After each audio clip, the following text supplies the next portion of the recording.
seorang wanita asal Mesir yang dihadiahkan oleh Muqawqis, penguasa Mesir, kepada Rasulullah tahun 7 Hijrah. Setelah dimerdekakan, lalu dinikahi oleh Rasulullah dan mendapat seorang putra bernama Ibrahim. Tentang nasab Maryah, tidak banyak yang diketahui selain nama ayahnya. Nama lengkapnya adalah Maryah binti Syama'un dan dilahirkan di dataran tinggi Mesir yang dikenal dengan nama Hafen. Ayahnya berasal dari suku Kipti dan ibunya adalah penganut agama Masehi Romawi. Setelah dewasa, bersama saudara perempuannya, Sirin, Maryah dipekerjakan pada Raja Muqawqis. Entah Rasulullah mengirim surat kepada Muqawqis melalui Hatib bin Abi Balta'ah, menyeru raja agar memeluk Islam. Raja Muqawqis menerima Hatib dengan hangat, namun dengan ramah dia menolak memeluk Islam. Justru dia mengirimkan Maryah, Sirin, dan seorang budak bernama Maburi, serta hadiah-hadiah hasil kerajinan dari Mesir untuk Rasulullah. Di tengah perjalanan, Hatib merasakan kesedihan hati Maryah karena harus meninggalkan kampung halamannya. Steve menghibur mereka dengan menceritakan tentang Rasulullah dan Islam, kemudian mengajak mereka memeluk Islam. Mereka pun menerima ajakan tersebut. Rasulullah telah menerima kabar penolakan Muqawqis dan hadiahnya, dan betapa terkejutnya Rasulullah terhadap budak pemberian Muqawqis itu. Beliau mengambil Maryah untuk dirinya dan menyerahkan Sirin kepada penyairnya, Hasan bin Tsabit. Istri-istri Nabi yang lain sangat cemburu atas kehadiran orang Mesir yang cantik itu, sehingga Rasulullah harus menitipkan Maryah di rumah Haritsah bin Nu'man yang terletak di sebelah masjid. Allah menghendaki Maryah al-Qibtiyah melahirkan seorang putra Rasulullah setelah Khadijah radhiyallahu anha.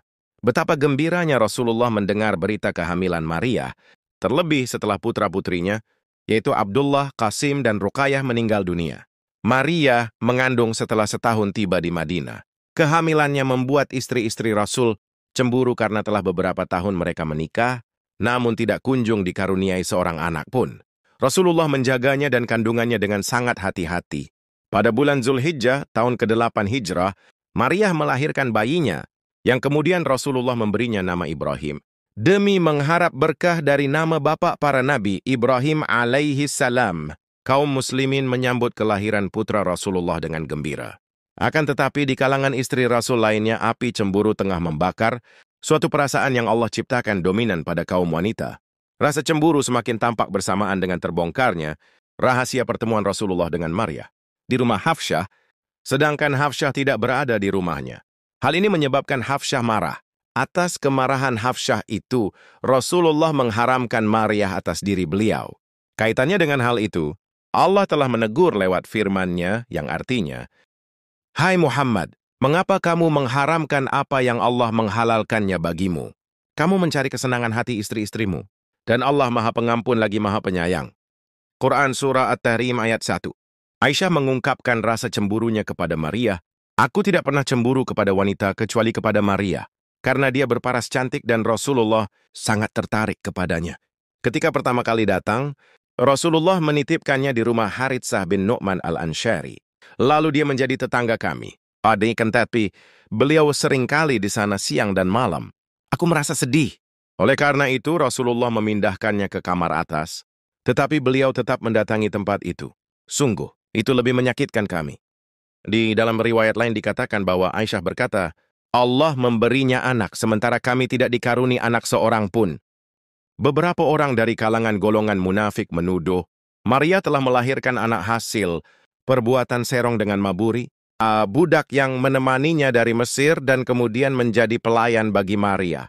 Akan tetapi, Allah membukakan kebenaran untuk diri Maryah setelah Ali radhiyallahu anhu menemui Maburi dengan pedang terhunus. Maburi menuturkan bahwa dirinya adalah laki-laki yang telah dikebiri oleh raja. Pada usianya yang ke-19 bulan, Ibrahim jatuh sakit sehingga meresahkan kedua orang tuanya. Maryah bersama Sirin senantiasa menunggui Ibrahim.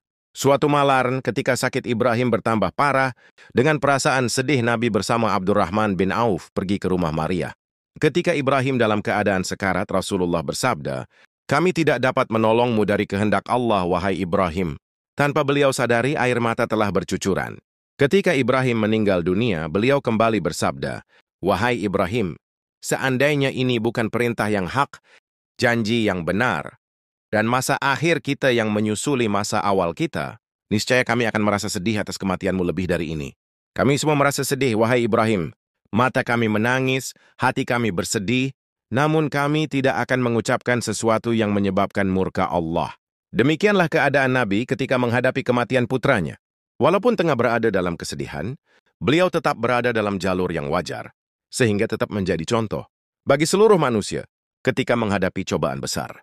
Rasulullah mengurus sendiri jenazah anaknya, kemudian beliau menguburkannya di Baqi.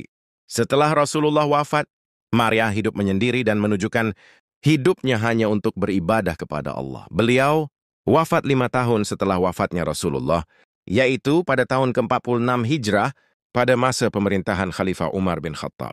Khalifah sendiri yang menyalati jenazah Maria Al-Qibtiyah, kemudian dikebumikan di Baqi. Sumber, buku Zaujatur Rasulullah, karya Amru Yusuf, penerbit Darus Sa'bur Riyadh.